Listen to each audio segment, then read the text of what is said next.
Welcome to this episode of Safe Home Podcast for struggling teens and their families finding their healing path. I'm Beth Syverson, a mom of an 18-year-old son, Joey, who has been dealing with drug addiction, depression, anxiety, and suicidal ideation for several years. I'm walking beside him as he struggles with his recovery while I work on my own personal growth and healing.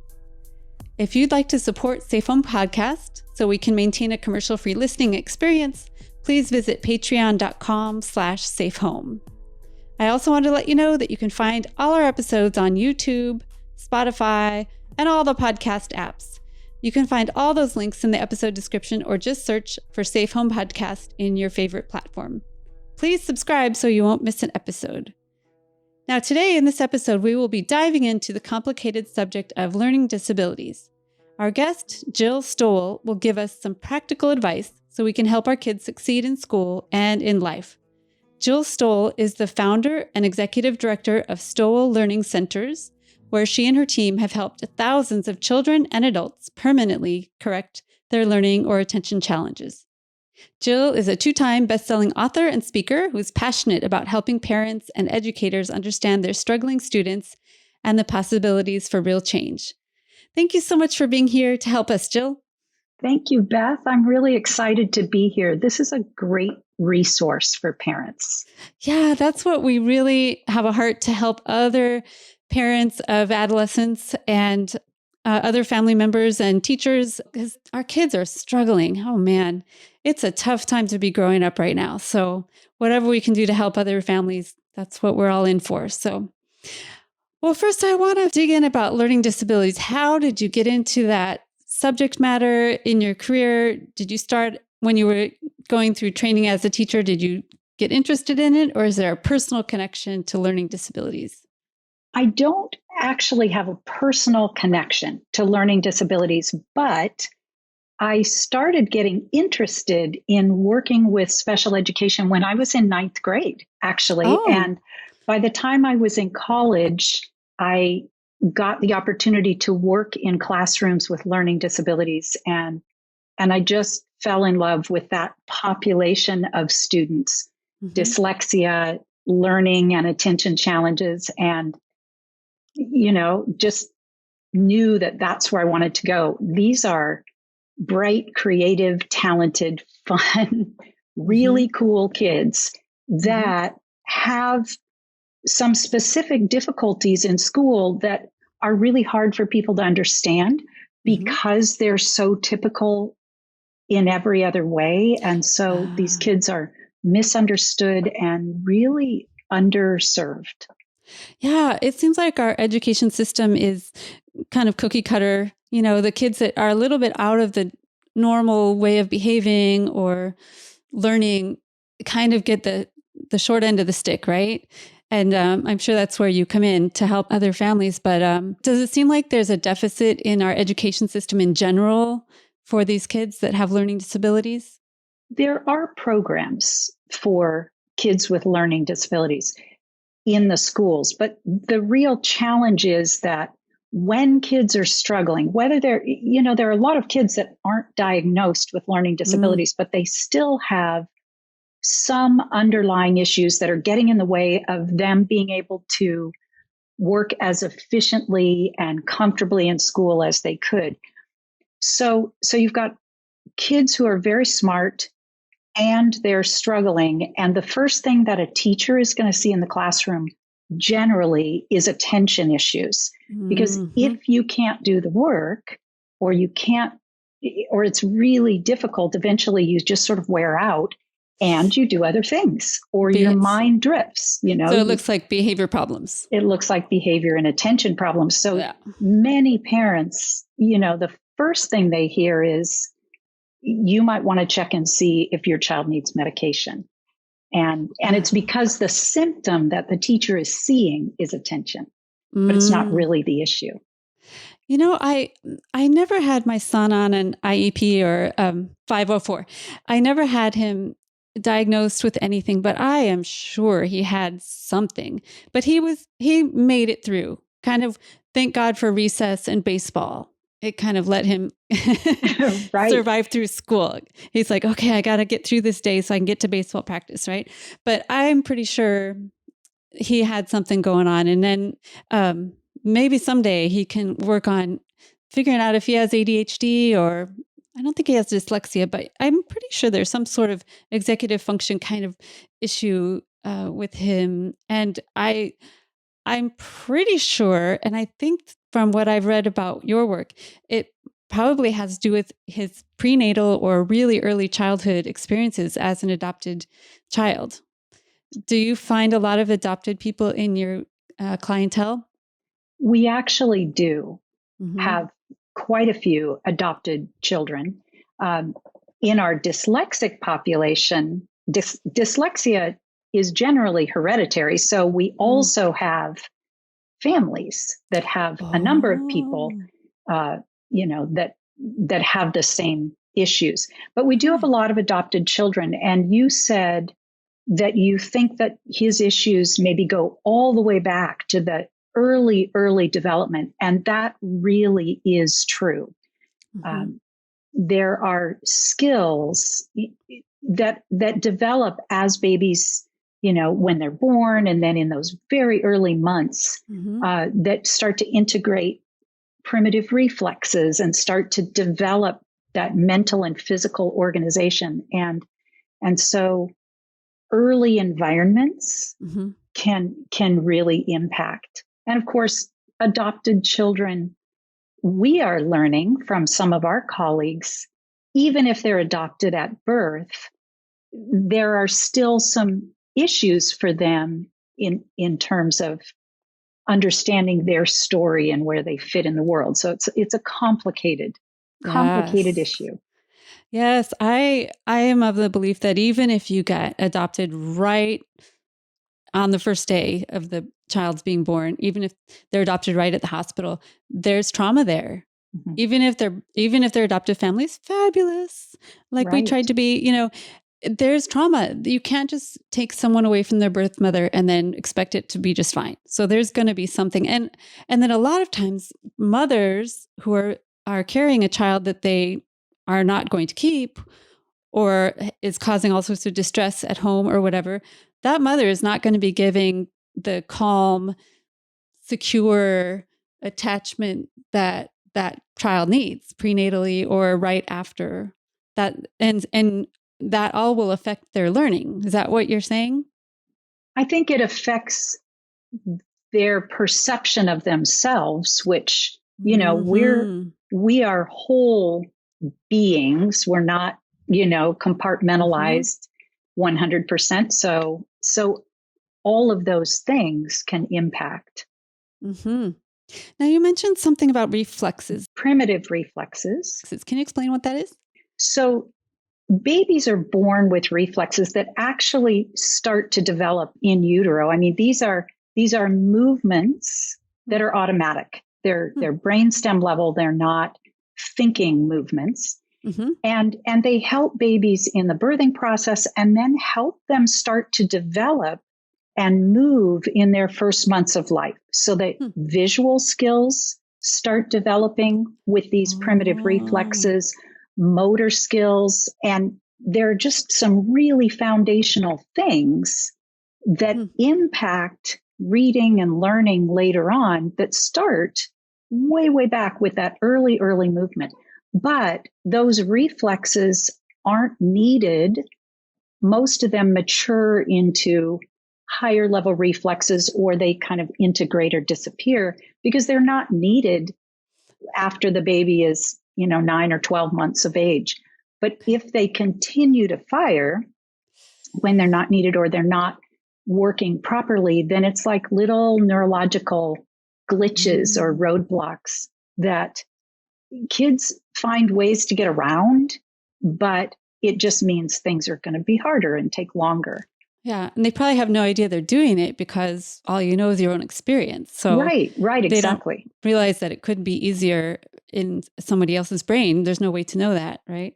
Right. So it shows up in visual issues, concentration, kind of focus kind of things? A lot of times it does. It might show up in a wiggly body. There are some spinal reflexes that are really important in developing auditory processing in utero and then in birth. But if those continue to fire, then you get kids who they might be really wiggly, like they have ants in their pants, or they don't want to wear tight clothing because when you stimulate, the sides of their spine, they wiggle. So now you get a child that's got this constant movement that's interfering with their working memory and with paying attention. And then if they're told, sit still, sit still, sit still, then they'll tighten up their body maybe, because they're trying to comply, but now all their energy is going into not moving. And so again, learning can be affected and become spotty. Joey was totally like that. He's always a wiggle worm, and I'm sure he drove his teachers crazy. Luckily, we had some teachers that were fine with him to be able to get up, to walk around if he needed to. But then some teachers were more the old-fashioned way, stricter, sit still, control your body, that kind of thing. And he's just like, nope, not going to happen. You said that he just couldn't wait for recess. Well, our kids with learning challenges, all kids really, but they need recess. They need to be able to move. It helps them kind of get it back together. Just the movement itself is. Oh, he is so physical. He just lives in the world very physically in his body. And I'm the opposite. I'm like, you could cut me off at the neck. I don't need the rest of it. I'm totally in my mind. But he is very bodily engaged. I don't know how to describe that, but I would get so angry at teachers who would take away his recess when he got in trouble. So he was wiggly in class. So what do? Take away his recess? Like, no, that's what he needs. My goodness, he's asking for movement and you're going to take that away from him. That made me so mad. I struggled with that his whole elementary school. And it takes, it takes educating the teachers, and that's really hard. I mean, as soon as someone does something to our kid or says something, and we as parents get so defensive, and it's just so hard, And I think when parents know, when you know that your child has this need to move or has the need to be in the front of the class because they can't get the information auditorily unless they're really close or whatever it is. I think one of the things that we need to understand as parents is teachers, they don't really know. They're not really taught that. And a lot of times, especially your elementary teachers, they're willing. They're willing to help. They want to help, but they don't really know. And so setting them up, going in and saying, here's my kid. You're going to see this in class and it's not bad. It's not really in his control. Please, please, please never take recess away. It will make the rest of your day harder. Yeah. It's in your best interest, right? Right. It just will get worse if you keep making this kid sit still. Oh, goodness. I always felt like, well, I wasn't very brave when I was a young mom. So if I were to do it all over again, I would do it way differently. But I always felt like, God, she's going to think I'm just coddling him or, my child isn't the bad one. He's got this or that going on. How can a parent go into an educational environment and ask for what their kid needs without sounding like you're giving excuses or my kid is extra special and needs this extra thing? How do parents mitigate that? I think the first thing is to go in and validate the teacher. So tell the teacher something that their child really likes about them or something that you appreciate about them. If there's nothing that you feel really great about, you might just validate, hey, I know that it is really hard to have a kid in a group of 30 who can't sit still. And I am so sorry about that. I get it. Let me tell you about my child and some of the reasons for that. Because once people understand the reason, it's helpful. That's good advice. You know, we have a student right now who's a teenager, and she has auditory processing disorder, and it impacted her tremendously. She was diagnosed when she was 8, and from that point on, her mom kind of taught her how to talk to her teachers about it. Oh. And so when she was really young, she and her mom would go in at the beginning of the school year, and together, mostly mom, but a little bit her, educate the teacher about auditory processing disorder and what she needed, so that now that she's in high school, she's able to talk to her teachers. Sometimes they're receptive and sometimes they aren't, but she has learned how to advocate for herself.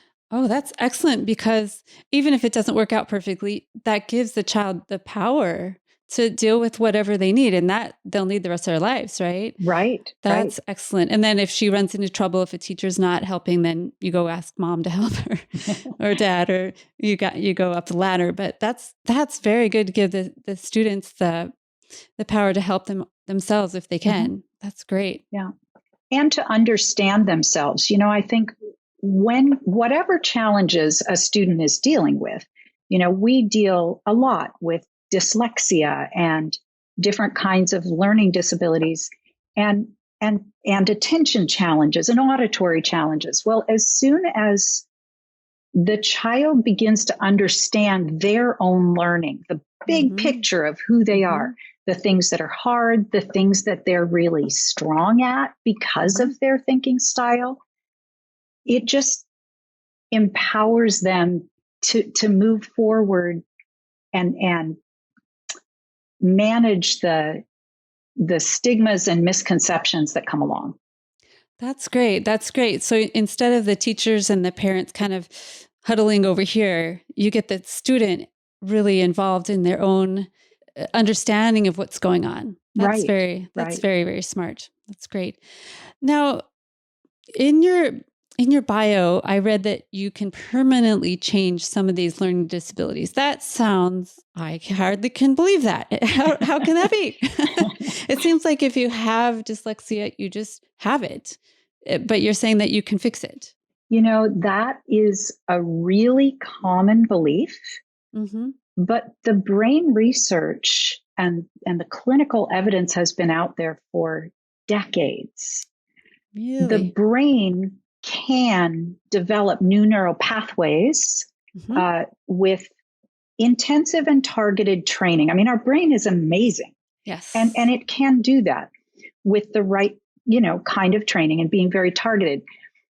And what we've learned is that under reading, writing, spelling, math, there are all kinds of other skills that aren't taught in school. They're just assumed are in place when you go to school. So attention, memory, auditory processing, visual processing, language processing, processing speed, reasoning.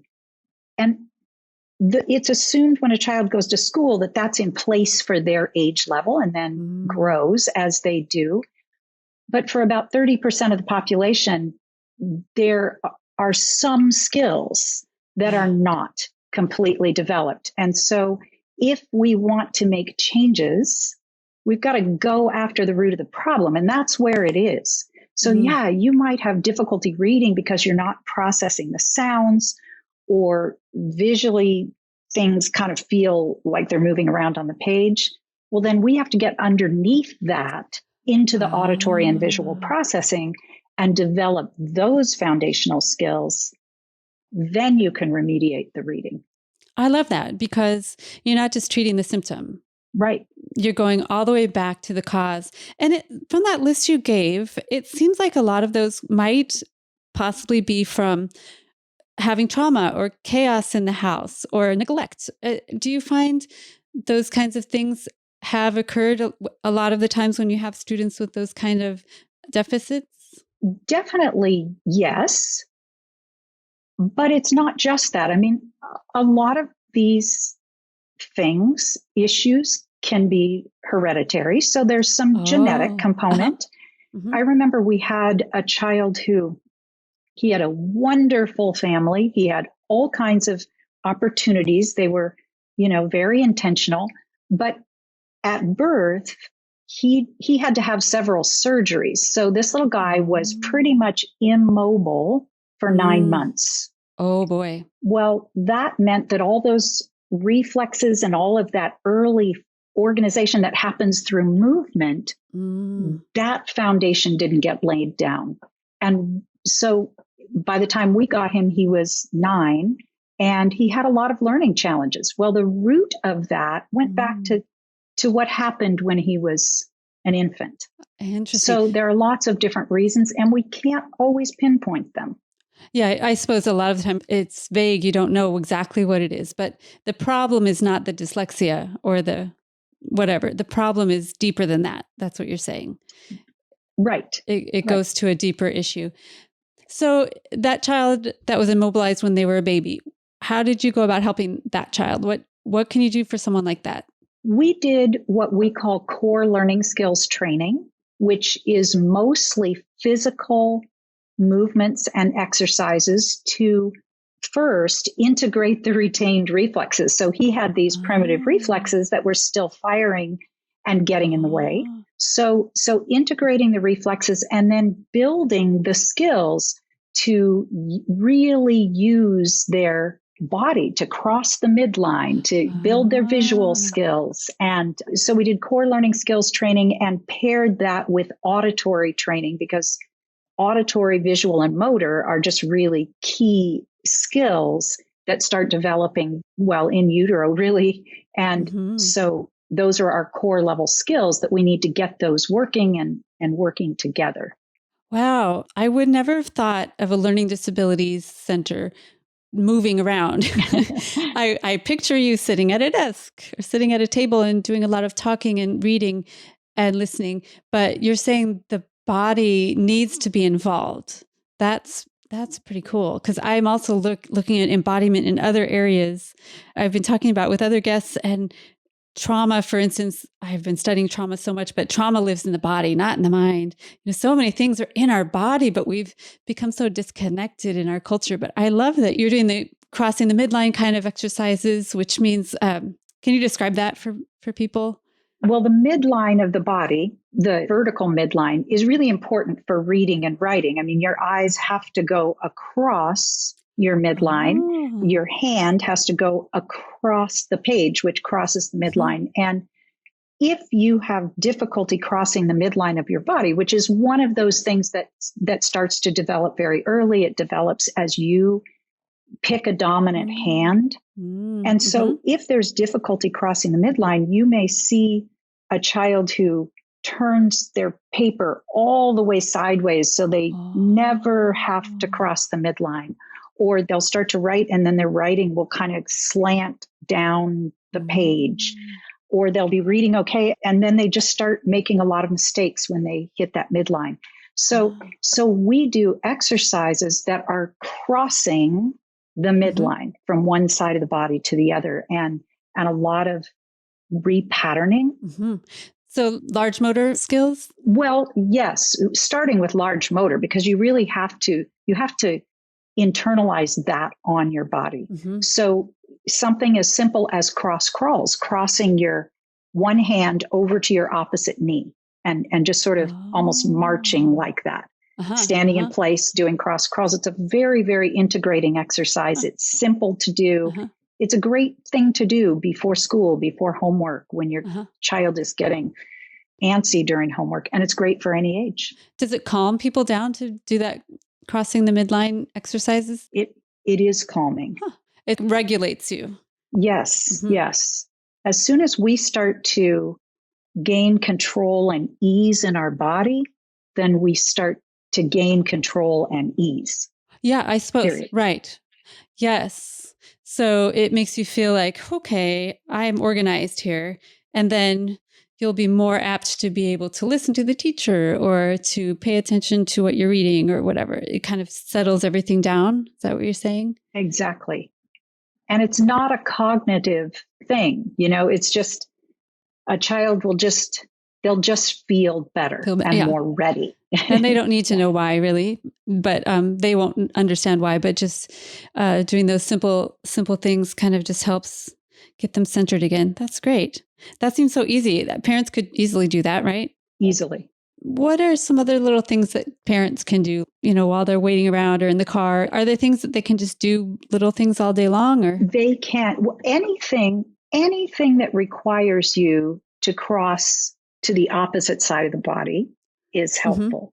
So with young children, just reaching for something that's across their midline, playing cards where they have to reach over across their body to get it. So if a parent was aware of this, they could easily make a child reach for the salt or whatever, their dinner over here instead of where it's more convenient over here. And they could just integrate that in everything you do. Right. And at what age would you start that? As children start to develop handedness, so little children sitting on the floor, and you'll see kids just kind of using both hands, but gradually, even as little toddlers, they start to use one hand more than the other. And so then you kind of want to encourage that, put something where they have to reach across and get it, because then the brain gets lots and lots of practice with that hand becoming dominant, whichever hand it is. We're not picking the hand for the student, but just, and with reaching across. Okay, interesting. What other kinds of advice would you give parents that are having kids that are struggling in school? This really is for any age, but I know you really talk a lot about teenagers. And is it too late by then? Or? No, it absolutely is not. We work with adults as well. The brain is truly amazing. Yay. I would say to you that if you find yourself thinking, wondering, is he just lazy? Is she not motivated? She's just not a school person. If you're starting to think things like that, rethink that, because there is a reason for that. Kids do not want to fail. It is very embarrassing to fail. It is actually quite traumatizing to have a learning disability, because these kids are smart. They know when they sit in class that it is harder for them. They get singled out more. They don't get as good grades, or maybe they get good grades, but they worked 5 times harder than their friends. And they know. And especially as teenagers, they're really trying to hide it so that no one else knows. Yes. And that is really difficult. You go to school every day afraid that you're going to get called on and you're going to get embarrassed. So I think, the first thing for parents is when they see some of these things that look like irresponsibility or, lack of motivation, to start to think deeper. What else could that be? Excellent advice. Yeah, I think the students that have these issues, half of their mental energy is kept up with trying to mask whatever it is and trying to just get through under the radar, don't let anyone notice. And that must be just exhausting. Absolutely. For the student. Yeah. How do we expect them to learn when they're just trying to not get beat up or not get embarrassed by the teacher? What is your center? What do you do that a regular parent wouldn't be able to do? What kind of resources are out there for parents to find? So at our center, we specialize in working with children and adults with different kinds of learning and attention challenges. I opened the Center for Dyslexia and Learning Disabilities. So that is really our core. But because we work with the underlying skills that support all brains in learning, our population is much broader than just dyslexia and learning disabilities. So what we do is we start with an assessment, and it's a functional assessment. We're not trying to diagnose anything. We do diagnose dyslexia, but the purpose isn't diagnosis. It's not to qualify you. It's to find out why this otherwise bright, capable person is struggling and what that looks like. So we look at the academic skills, but we also look at the underlying processing and learning and neurodevelopmental skills so that we can see where is the breakdown. And it's different for different students, even if they have the same diagnosis. So we look at what is going on for each individual student. Then we put together a plan to develop those underlying supporting foundational skills and then remediate whatever needs to be remediated in terms of reading, writing, spelling, math, language. Okay. Well, that sounds all good. And is this all done on Zoom nowadays with COVID, or do they go into your center? How much of it can be done online? We have 4 centers in Southern California, and we are open. So students do come in. We use all the COVID precautions, which isn't our favorite, but we're very diligent about it. But we also do work with students all over the world remotely. Okay. So there is a tremendous amount that can be done online. And the lockdown taught us that. Yeah. And so I think that will always be a way that we can deliver service. Working with students in the center allows us to see even more of just the incidental pieces that we want to work on. Yeah, I know from trying to teach music online, you just don't get all the details, or you can't see their whole body. You can't see their posture, or, there's so many things, little details you take for granted when you're in person. Right. But it's really great that you can offer your services to people around the world. I mean, people in some rural place that couldn't get to a big city, goodness, what a great thing that is. So it's better than nothing. And it's almost as good as in real life, right? Right. It's pretty close. Right. It's pretty close. Truly. We have families who we have never met in person who have done incredibly well. It takes a little more parent involvement, and it is easier when we are working with the child and doing all of the monitoring. But it absolutely can be done, and at pretty much any age. And it sounds like that the techniques you're using are different than what would be used at school with the learning disability specialist or whatever they have at schools. Is it quite a bit different, or is it just expanded, or? It is quite a bit different. It is very different. It is one-to-one. And in schools, I was a special education teacher, and I was a really good, caring teacher. But my first job was to help make sure that my students could function in their regular class. Okay. And so in their regular curriculum, they still had those standards that they had to meet. And so in special education, in traditional tutoring, you're getting a lot of support. Okay. But it's not really aimed at correcting the issue. It's aimed at helping you get through and be more comfortable. Yeah, they don't have time to fix everybody's core issues. I can imagine that. Well, maybe in some dreamland educational system, but not in what we've got going on right now in the public schools. That's for sure. But I'm sure they're doing their best that they can. They're overburdened, and especially now with COVID, trying to teach online. Right. Lots of grace given all directions that way. But it sounds like what you're doing is just so much more holistic, finding that core issue, which is so important in anything you're trying to solve. Absolutely. Instead of just putting Band-Aids on, limping along, trying to keep caught up, to figure out what is behind all that. Right.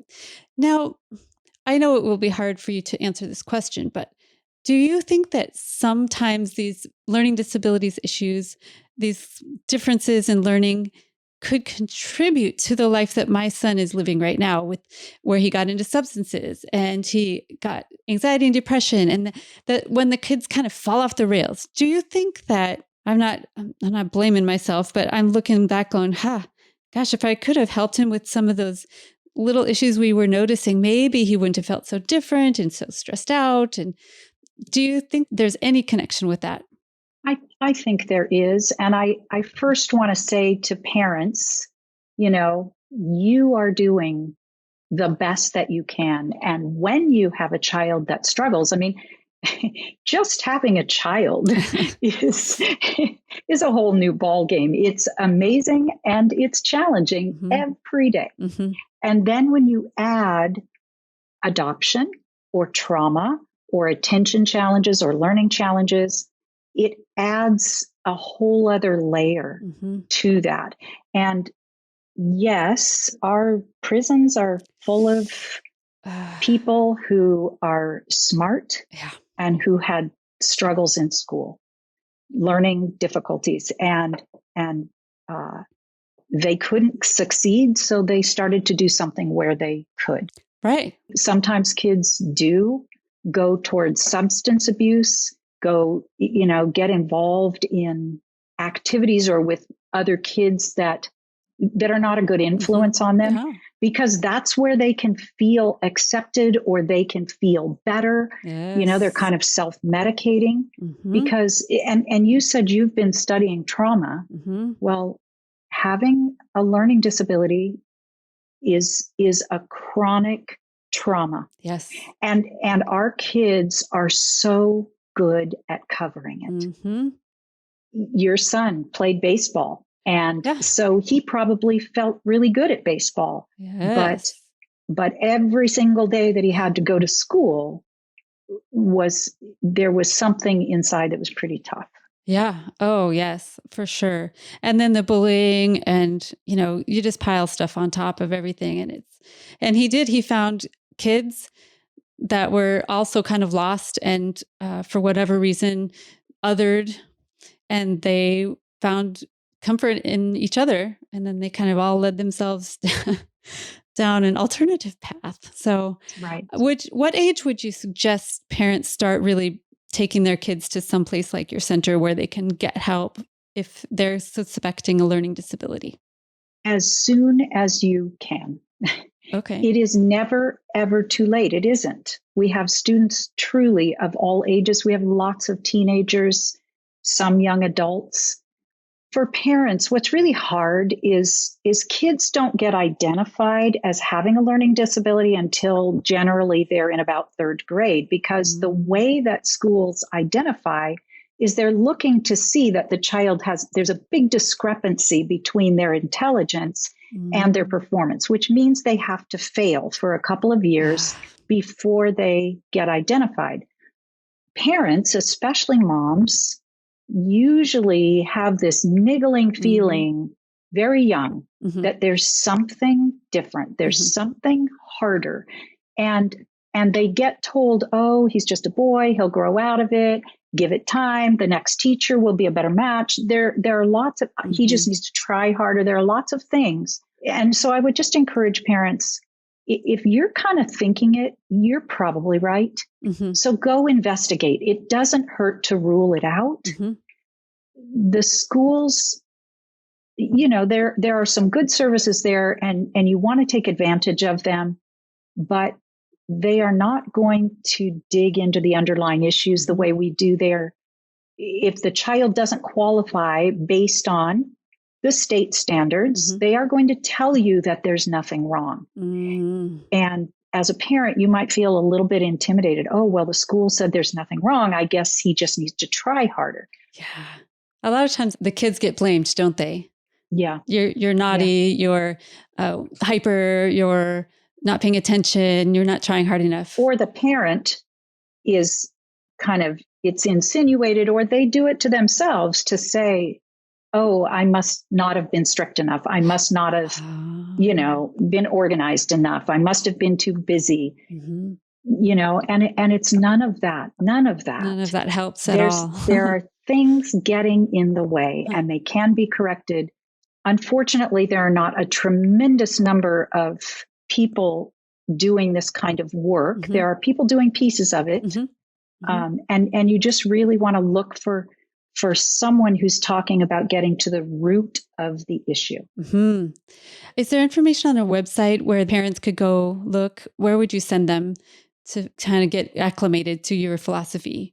I have two places. Our website, stowellcenter.com. Okay.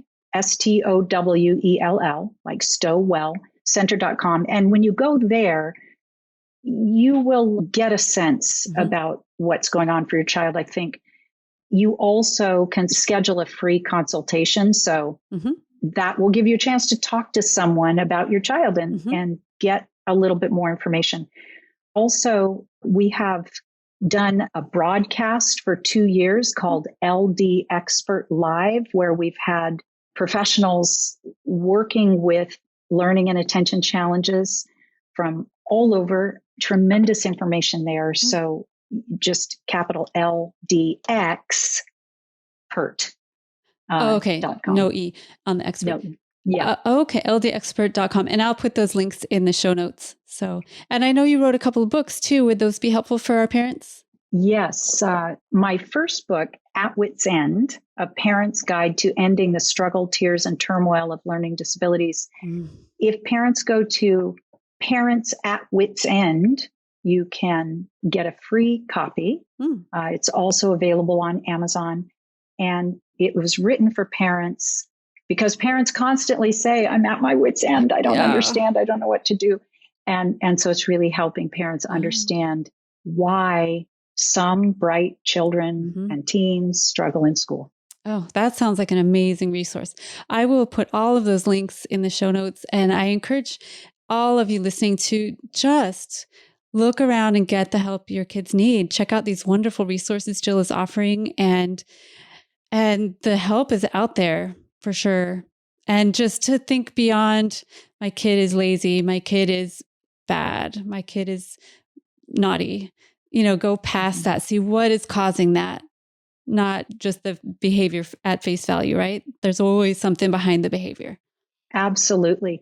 Dr. Mona Delahook wrote a book called Beyond Behaviors. That's what you want to think. Beyond behaviors. If I see a behavior, what is under it? Yeah.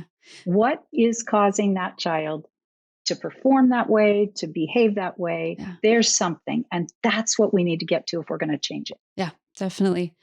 Is there anything else you would like to say that I didn't ask about? Anything I missed? We said this really, but I just encourage parents to be kind to yourself. You're doing the best you can. So have a little grace for yourself, and really with your kids, trust your gut, seek out what is really going on. And then together with your kids, go on this journey of discovering what they need to really thrive, and let them be a part of it, because the more they understand about their own thinking style and their needs and why they're, if they're in some kind of therapy, why they're doing that therapy, why you think it's really important, what you hope that is going to be easier for them. We want the child to be in the know about it. That is so great, because I think a lot of kids just feel like a project. A problem, right? But they're not a problem. They're a full human being, and to get them engaged in the solution. I mean, they're probably the ones that will know the best anyway, what they need if they can learn to get the words and understanding what they need with your help, but to keep the kid on board as the primary member of the team, not just like the victim or the project. Exactly. That's really good. Well, this has all been very good advice, very inspirational, and to just think one step past what we typically think, just keep going back and see what else is behind our kids' behavior and their learning. Thank you so much, Jill, for being with us. Thank you, everyone, for listening and supporting Safe Home Podcast. Find us on social media. Make sure and look up Jill's information on her website. You're on social media too, right? Yes, we are. I'll link all that. And let's get involved in making it easier for them to learn. Thank you very much. And everyone, stay safe.